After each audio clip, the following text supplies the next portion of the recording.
Welcome to Porch on the Prairie, where I share a glimpse into our life and the rhythms we've established along the way.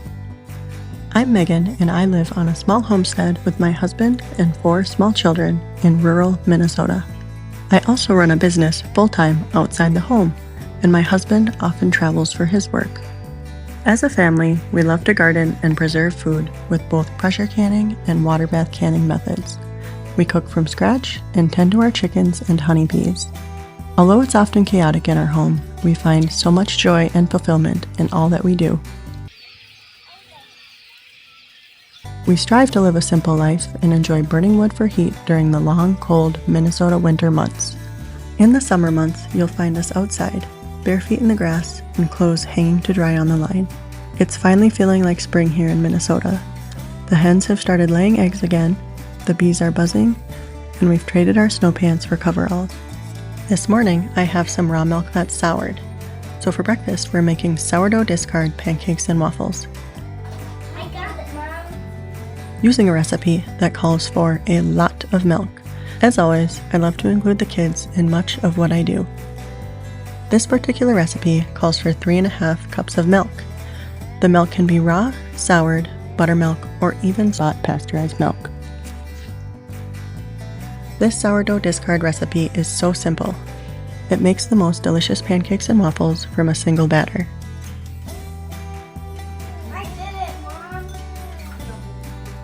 Just dump all the ingredients into a large bowl, stir, and the batter is ready.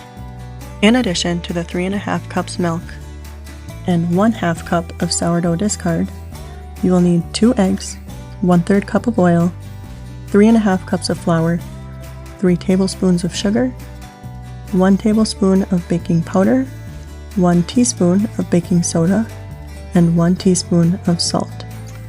Optional, chocolate chips. This morning, we've added mini semi-sweet chocolate chips to the batter. So if you're wondering about the obsession with the little red bag, that's it. My favorite way to use soured milk is in my baking. Although the taste is no longer ideal for drinking straight from the glass, I like to say that it is the secret ingredient to delicious baked goods.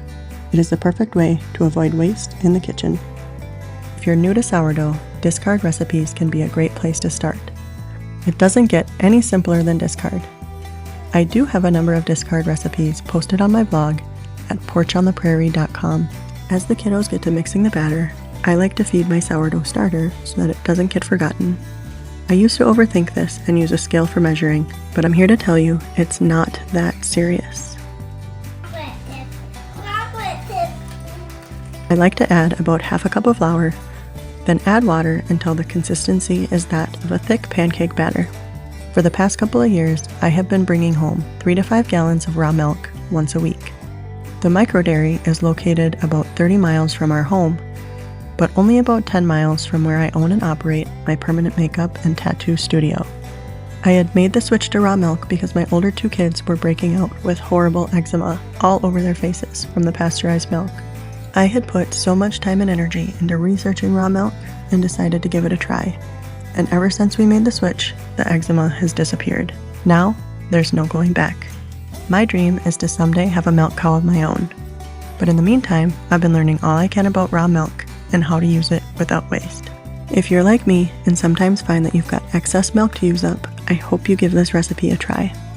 My favorite way to cook the batter is by using these little pancake and waffle irons. They are incredible and foolproof and produce the perfect serving size pancake or waffle for the kiddos. I will link those in the description. Once cooked, we like to add butter and maple syrup to our pancakes and waffles and wash it down with a glass of fresh, cold milk. This recipe does make a large batch of pancakes and waffles, so I like to place the extras in a food-safe container and store them in the refrigerator. This makes for a quick but tasty breakfast during our busy weekdays ahead.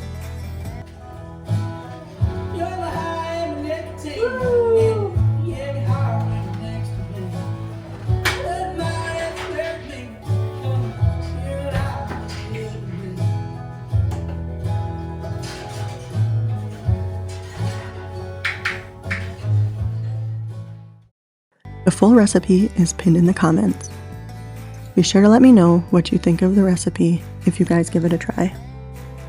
Let me know what you'd like to see for our next video, or subscribe, and stay tuned for more recipes and homesteading adventures and rhythms in the coming weeks. Thank you for being here.